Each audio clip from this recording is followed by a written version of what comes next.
What's up guys नमस्कार। यहाँलाई स्वागत गर्न चाहन्छु मेरो YouTube च्यानल टिच पावरमा। साथीहरु, आजको यस भिडियोमा म तपाईहरुलाई बताउन लागिरहेको छु कसरी तपाईहरुले YouTube च्यानल बनाएर अथवा तपाईहरुले TikTok आईडीहरु बनाएर तपाईहरुले भिडियो एडिटिङ कसरी गर्न सक्नुहुन्छ, कुन एप्लिकेसन माध्यमबाट तपाईहरुले भिडियो एडिटिङ गर्नुभयो भने एकदम राम्रो क्वालिटीको तपाईहरुले भिडियोलाई एक्सपोर्ट गर्न सक्नुहुन्छ र तपाईहरुले राम्रो किसिमको भिडियो एडिटिङको तपाईहरुले स्किल पनि सिक्दै जान सक्नुहुन्छ। सो साथीहरु, आजको यो भिडियोमा तपाईहरुलाई मैले विभिन्न किसिमका ती एप्लिकेसनहरुको बारेमा रिभ्यु गर्ने छु र तपाईहरुलाई मैले बताउने छु कि मैले कसरी मैले आफ्नो भिडियोलाई एडिटिङ गर्ने गर्दछु युट्युबमा। तपाईहरुलाई त्यो आजको यस भिडियोमा सबै कुराहरु बताउन लागिरहेको छु। सो साथीहरु, तपाईहरुले यो भिडियोलाई कतै पनि स्किप नगरिकन तपाईले सबै कुराहरु मेसिसित हेर्नुभयो भने तपाईले सबै कुराहरु सिक्न सक्नुहुन्छ। तपाई पनि यदि युट्युबर अथवा तपाईहरु टिकटकर हुनुहुन्छ भने तपाईहरुलाई यो भिडियो एकदम इम्पोर्टेन्ट हुनेवाला छ। साथीहरु, आजको हामी युट्युब सिरिजको पार्ट 4 मा रहेका छौं। तपाईहरुले अगाडिका 1 2 र 3 तपाईले पार्ट हेर्नु भएको छैन भने प्लिज गएर अगाडिका भिडियोहरु तपाईले हेर्नुभयो भने तपाईले त्यहाँबाट धेरै किसिमका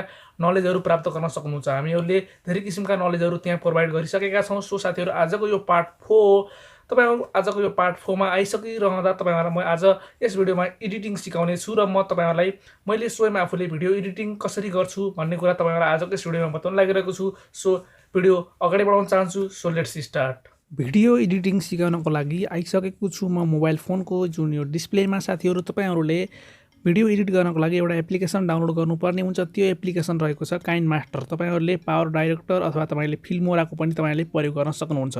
सबैभन्दा बेस्ट तपाईहरुलाई जुन लाग्छ त्यो एप्लिकेसनबाट तपाईले एडिट गर्न सक्नुहुन्छ। तर साथीहरु, मलाई चाहिँ काइनमास्टर एकदम युजफुल हुने भएको कारणले गर्दाखेरि मैले यो एप्लिकेसनको प्रयोग गर्ने गर्दछु। तपाईहरुले सिम्पली यो प्लस आइकनमा एकपटक टच गर्नु होला। साथीहरु, तपाईले एमपीटी प्रोजेक्ट पनि तपाईले यसरी क्लिक गर्नुभयो भने तपाईले प्राप्त गर्न सक्नुहुन्छ। यहाँ एमपीटी प्रोजेक्ट, यसमा चाहिँ कुनै पनि प्रोजेक्ट छैन। अब तपाईहरुले मा चाहिँ प्रोजेक्टहरुलाई तपाईले सेट गर्नुपर्ने हुन्छ र तपाईहरुको भिडियो एडिट हुन्छ र तपाईहरुले साथीहरु कुन भिडियो तपाईले सुट गर्नुभएको छ, तपाईले बनाउनु भएको भिडियो कुन छ, त्यो भिडियोलाई चाहिँ तपाईले सुरुमै तपाईले एउटा फोल्डरमा तपाईले राख्नु होला र तपाईहरुले त्यसरी फोल्डरमा राख्नुभयो भने त्यसलाई चुज गर्नको लागि तपाईलाई सजिलो हुनेछ। र साथीहरु, मैले तपाईलाई यहाँ देखाइसके मेरो चाहिँ फोल्डरमा रहेको जुन ए बी लेखेर मैले यहाँ फाइल बनाएको छु। त्यो फाइलमा चाहिँ मलाई चाहिँ ए भिडियोलाई चाहिँ मैले एडिट गर्नु छ भने मैले यसलाई चाहिँ यहाँ प्लस आइकनमा क्लिक गरेर ओके गरिदिने छु। यसरी ओके गरे भने तपाईको जुन भिडियो छ त्यो तल ब्यानरमा आउनेछ। यसरी ब्यानरमा आइसकेपछि तपाईहरुले सुरुमा के गर्नुपर्छ भन्दा तपाईले आफ्नो इन्ट्रोडक्सनको लागि तपाईले आफ्नो नाम अथवा तपाईले के छ त्यो ग्रीन स्क्रिन भिडियो माध्यमबाट तपाईले बनाएर राख्नु भएको जुन छोटो एउटा भिडियो हुन्छ त्यो तपाईले आफ्नो मोबाइल फोनमा लगाउन सक्नुहुन्छ। सो त्यसको लागि साथीहरु, तपाईले पहिले नै त्यो ग्रीन स्क्रिनको जुन इफेक्ट हुन्छ त्यो आफ्नो च्यानल र आफ्नो नाम सहितको त्यो तपाईले आफ्नो मोबाइल फोनमा बनाउन जरुरी हुन्छ।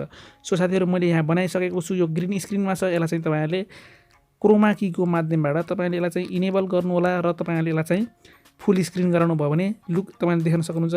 जस्तो कि मेरो आफ्नो च्यानलको नाम र साथीहरु मेरो आफ्नो जुन लोगो छ त्यो लोगो र मेरो नाम यहाँ देखाएको छ। यसरी साथीहरु, तपाईले आफ्नो लोगो र नाम देखाउनको लागि तपाईले यस्तो किसिमको तपाईले ग्रीन स्क्रिनको प्रयोग गर्न सक्नुहुन्छ। र साथीहरु, तपाईले यदि तपाईले आफ्नो भिडियोमा इन्ट्रोहरु कतै लगाउन चाहनुहुन्छ भने तपाईले त्यहाँ चाहिँ कुन ठाउँमा तपाईले इन्ट्रो लगाउन चाहनुहुन्छ त्यसलाई चाहिँ कट गर्नु होला। सिम्पली तपाईले कट गर्नुभयो भने साथीहरु तपाईले बीचमा इन्ट्रो लगाउन सक्नुहुन्छ। प्राय साथीहरु, मैले चाहिँ इन्ट्रो लगाउने गर्दिन, किन भन्दा साथीहरु भ्युअरको लागि मैले एकदम राम्रोसँग माहौल बनोस् र उनीहरुले राम्रोसँग भिडियो हेर्न पाउनु बुझुन् भनेर म तपाईहरुलाई इन्ट्रो राखेर कुनै पनि दिक्कत दिने गर्दिन। तर पनि साथीहरु, धेरै युट्युबरहरुले इन्ट्रो लगाउने गर्नुहुन्छ। त्यसको लागि साथीहरु तपाईसँग इन्ट्रो हुनु जरुरी छ। तपाईलाई इन्ट्रो बनाउने कसरी त्यो आउँदैन भने पनि म तपाईहरुलाई आगामी दिनहरुमा इन्ट्रो बनाउन सिकाउने छु। सो साथीहरु, तपाईहरुलाई इन्ट्रो कसरी बनाउने त्यो पनि म तपाईलाई कुनै एउटा भिडियोमा बताएर तपाईलाई प्रस्तुत गर्नेछु। सो साथीहरु, म तपाईहरुलाई यहाँ इन्ट्रो लगाएर पनि देखाउने छु। इन्ट्रो लगाइसकेपछि कस्तो किसिमको लुक देखिन्छ त्यो पनि म तपाईहरुलाई यहाँ बताउने छु।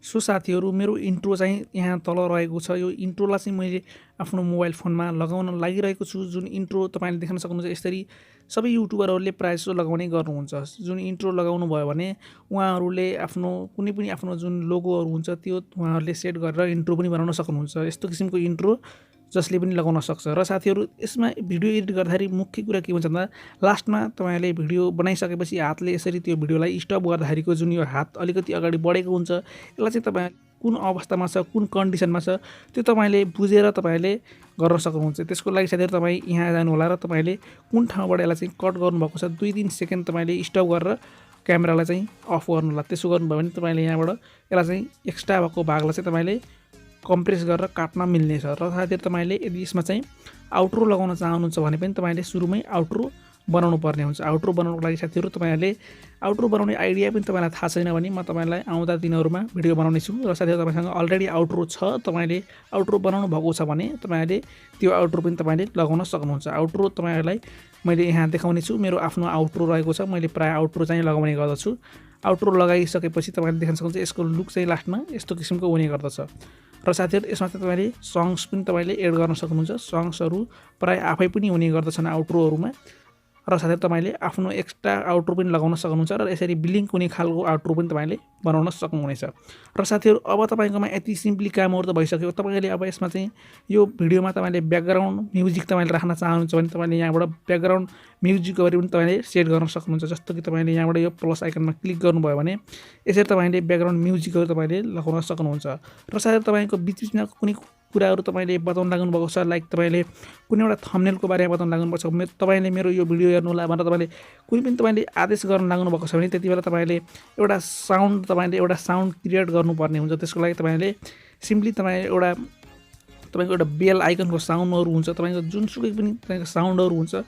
युट्युबरहरुले कसरी साउन्डहरु एड गर्छन् तपाईहरुलाई मैले यहाँ बताउन लागिरहेको छु। तपाईको यहाँ देख्न सक्नुहुन्छ मेरो एउटा सानो एउटा साउन्ड रहेको छ, लाइक एउटा बेलको साउन्ड रहेको छ। यसलाई चाहिँ मैले कैँचीमा क्लिक गरेर एक्सट्र्याच अडियो गरिदिनेछु र यसलाई म डिलिट गरिदिनेछु। भिडियो डिलिट भएर यहाँ अडियो आइसकेको छ। यसरी अडियो तपाईले ल्याउन पनि सक्नुहुन्छ। र तपाईले कुन कुरालाई तपाईले चाहिँ टार्गेट गर्नुभएको छ, जस्तो कि लाइक तपाईले एउटा चाहिँ फोटोलाई तपाईले टार्गेट गर्नुभएको छ भने तपाईले त्यो फोटोलाई तपाईले अगाडि देखाउँदै तपाईले यो घण्टी लगाउन पनि सक्नुहुन्छ। यसरी घण्टी लगाउनु भयो र यो टार्गेट तपाईले देख्नुभयो भने घण्टी र यसको तपाईले एडिट एकदम मिलाउनु भयो भने त्यहाँ तपाईकोमा राम्रो प्रभाव पर्न जान्छ। साथीहरु तपाईले देख्नुभयो एकदम सिम्पली तरिकाले तपाईले भिडियो एडिट गर्न सक्नुहुन्छ। र साथीहरु तपाईहरुले भिडियो एडिट गर्ने बेलामा तपाईलाई अरु कुनै पनि प्रब्लमहरु आयो भने तपाईहरुले मलाई बताउन सक्नुहुन्छ साथीहरु। अनि त्यसैले तपाईले यसमा चाहिँ एउटा ब्याकग्राउन्ड म्युजिक राख्ने बेलामा तपाईले के कुरा ध्यान पुर्याउनु पर्ने हुन्छ भन्दा लाइक तपाईहरुले ब्याकग्राउन्ड म्युजिक त तपाईले राख्नुभयो, बट तपाईहरुले त्यो ब्याकग्राउन्ड म्युजिकको साउन्ड तपाईले एकदम बढाउने गर्नुहुन्छ। तर त्यस्तो तपाईले नगर्नु भन्न चाहन्छु, किन भन्दा त्यसरी ब्याकग्राउन्ड साउन्डलाई तपाईले बढाउनु भयो भने तपाईको आफ्नो आवाज बुझिदैन। त्यसैले तपाईले यसलाई चाहिँ 5 अथवा तपाईले 10 गर्न सक्नुहुन्छ। यसलाई चाहिँ तपाईले लगभग तपाईले 10 गर्नुभयो भने एकदम युजफुल हुने गर्दछ। सो साथै तपाईले यसको जुन ब्याकग्राउन्ड म्युजिक हुन्छ त्यो पनि तपाईले राम्रोसँग सेट गर्नुलाई भन्न चाहन्छु। यसरी गरिसकेपछि तपाईले कुनै ठाउँमा तपाईले बीचबीचमा के गर्न सक्नुहुन्छ भन्दा तपाईले ट्रान्जेक्सन पनि तपाईले लगाउन सक्नुहुन्छ। लाइक तपाईले यहाँ देख्न सक्नुहुन्छ तपाईले यहाँ ट्रान्जेक्सन इफेक्टहरु तपाईले डाउनलोड पनि गर्न सक्नुहुन्छ एक्स्ट्रा, अथवा तपाईले यही भएका ट्रान्जेक्सनहरुलाई पनि तपाईले युज गर्न सक्नुहुन्छ। लाइक तपाईले यहाँ देख्न सक्नुहुन्छ कस्तो किसिमको ट्रान्जेक्सन भइरहेको छ। यहाँ विभिन्न किसिमका ट्रान्जेक्सन पोइन्टहरु पनि रहेका छन्। तपाईले यसरी तपाईले ट्रान्जेक्सन पनि गर्न सक्नुहुन्छ।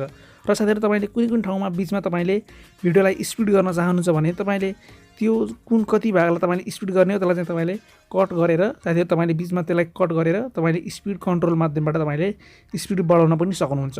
तपाईले स्लो स्पिड गराउने हो कि तपाईले फास्ट स्पिड गराउने हो त्यो पनि तपाईले काइन मास्टरको एप्लिकेसनबाट तपाईले गराउन सक्नुहुन्छ। लाइक साथीहरु मैले आफ्नो भिडियोलाई एडिट गर्ने गर्दछु। भिडियो एडिट गर्न प्राय गाह्रो त हुन्छ साथीहरु। भिडियो एडिट गरेर सबै कुराहरु फेरि पनि सुन्नुपर्ने हुन्छ। भिडियो एडिट गरेर एकैचोटी एडिट गरेर तपाईले युट्युबमा अपलोड पनि नगर्नु होला। साथीहरु तपाईले देख्न सक्नुहुन्छ सिम्पली धेरै चीजहरु मैले यहाँ एड गरेको छैन। तपाईहरुलाई मैले एकदम बेसिक कुराहरु बताउन लागि यो कुराहरु तपाईलाई मैले बताएको हुँ। सो साथीहरु तपाईलाई आजको यो भिडियो तपाईलाई कस्तो लाग्यो, जस्तो लाग्यो त्यस्तै सुझाव सल्लाह अनि प्रतिक्रिया मेरो कमेन्ट सेक्सनमा गएर बताउन भन्न चाहन्छु। अनि त्यसपछि तपाईहरुको भिडियो एडिटिङ कम्प्लिट भइसकेपछि तपाईहरुले त्यसलाई चाहिँ तपाईहरुले एक्सपोर्ट गर्न सक्नुहुन्छ। तपाईहरुले एक्सपोर्ट कुन क्वालिटीमा एक्सपोर्ट गर्ने हो त्यो तपाईहरुले क्वालिटी पनि तपाईहरुले यहाँ गएर चुज गर्न सक्नुहुन्छ।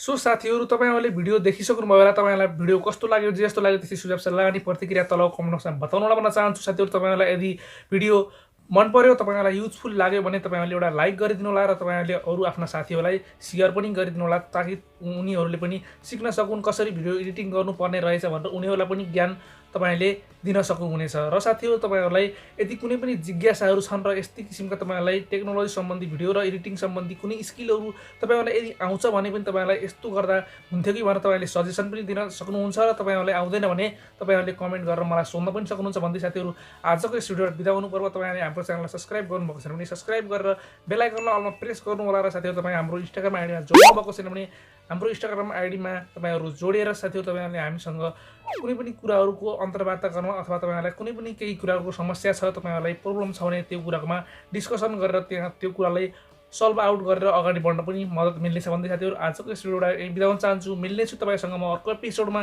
तबसम्मलाई हस्त नमस्कार। जय नेपाल।